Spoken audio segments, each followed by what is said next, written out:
What's up, guys? Sensei Vlad here at America headquarters in New Jersey. This is Sensei Mark. He is the CFO. Sure, CFO, CEO. CEO Just, of the entire America franchise, and basically we learn everything from the America headquarters.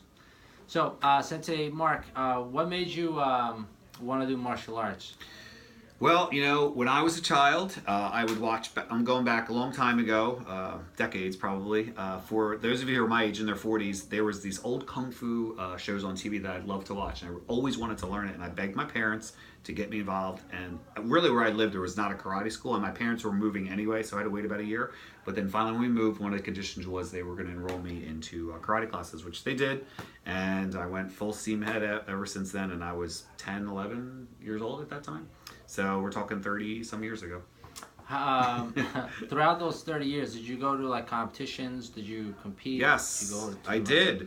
I went to tournaments when I was in my teenage years. We were going to like local karate tournaments, and we were competing, and we were learning new things. So it was very exciting because that's kind of the sport part of the martial arts, and you get excited to do that. And me in particular, I was really took a hold to that. So we started competing locally, and then eventually we went nationally to big international tournaments, and I've traveled all over the world as I increased my level of experience, and I mean everywhere.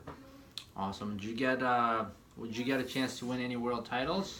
I did when I was probably in my 20s and competing for a while.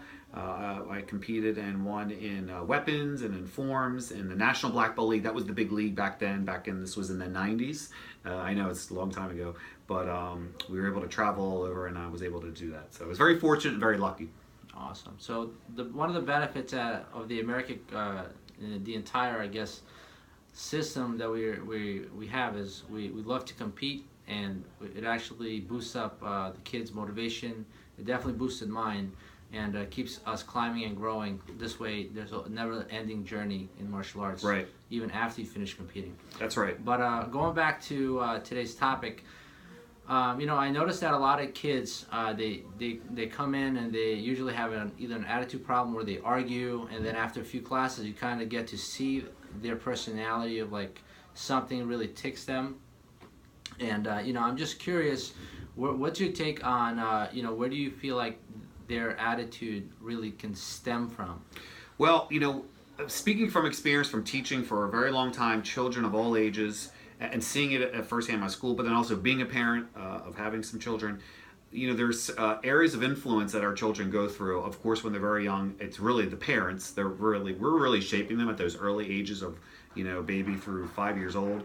Then once they start getting that age, and all of a sudden they're in daycares or they're in school, and then they start playing with others. So outside influences can also be friends, students, fellow classmates if they're taking the bus, and then of course anything media related now, television if they're watching a lot of TV or videos. So there are areas that can really influence our children and their attitudes and the way they perceive, the way they believe, and the way they interact with a lot of, you know, what's going on. Absolutely. You know, that's kind of funny you mentioned that.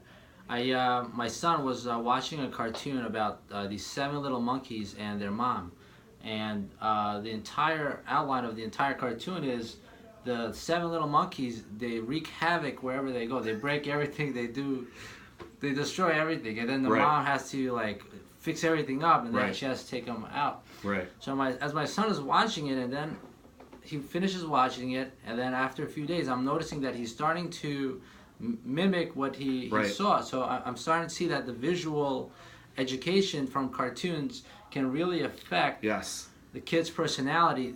So now that I see that he's seen that it's okay to mess up, and it's funny, I guess probably in his mind, it's okay to do that. Right, that's right. I agree with that. And my wife and I, even when we're with our children, we make sure that we limit and monitor the content they're watching. And there's so many channels out there too. And I know from a parent's point of view, sometimes we're so busy and letting them watch TV is like a babysitter almost, because then they'll be focused on that while we can get some work done, which is understandable. But there's so much content and TV channels out there, from all the Disney channels to the Nickelodeon, and there's so much. And some of those shows, if you really sit there and watch it with them, which we do, you don't want them to almost see that content, like you said, because they think it's okay to, do those kind of actions that we would never, want our children to do.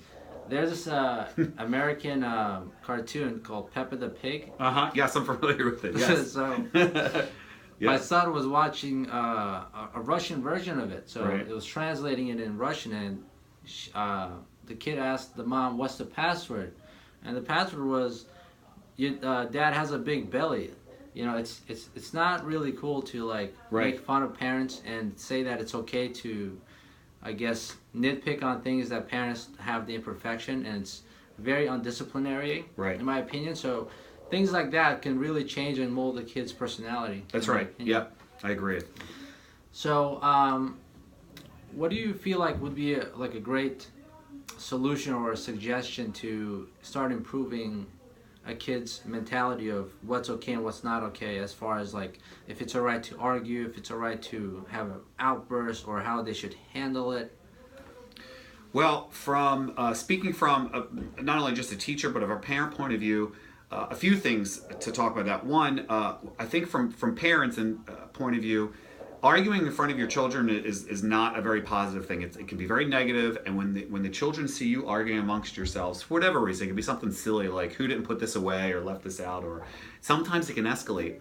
And the children see that, and they absorb everything, and they think it might be okay. They think raising your voice or creating that kind of response is okay to do. So we've made a conscious effort in my house, and then of course when we talk to parents and when we're talking to children too, is to be very mindful of that, be very kind. If you have some kind of disagreement with my wife and I, we'll say, we will not do it in front of the children. We will go somewhere else, or we'll hold it in. We'll take deep breaths, and we will follow that conversation up in private, not in front of our children.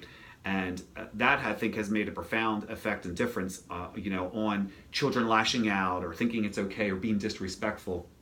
We also talk about that in our karate classes too, to our students, and when we talk to parents as well. So I think that is, a good thing that, and it's very simple to do, and we all understand that we can get frustrated, but I think we're the number one heroes and role models for our children, so they're going to do what we do. Awesome. So, I was listening to, or I think I read this, there was a story about bringing garbage home, and it was based on, or I guess the lesson from it. I'll tell you a little story about it. So a cab driver was driving, he had a passenger in the seat, someone cut him off, and instead of cursing out the driver who cut him off, he just stayed completely calm, and the passenger asked him, "Hey, why didn't you, yell at him? He almost caused a big accident on the highway." So he said, "If I let him put his stress on me, when I come home, I want to take that stress and put it out on my family. And then unconsciously, there's going to be a big argument, and then now the kids see it, and now the kids think, oh, it's okay."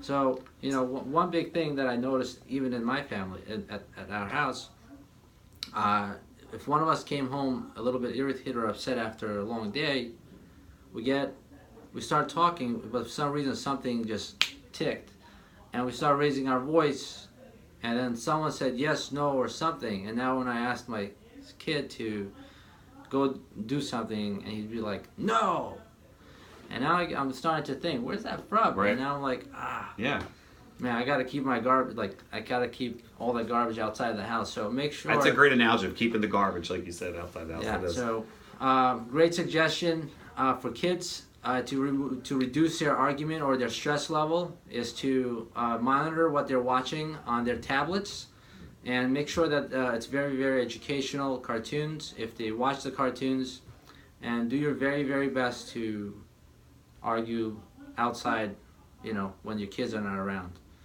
Absolutely, I agree. Awesome. Sensei Mark, thank you so much for your time. Thank you. Really I'm glad I could help. Hope you guys enjoyed it. Awesome. Till next time. All right, guys.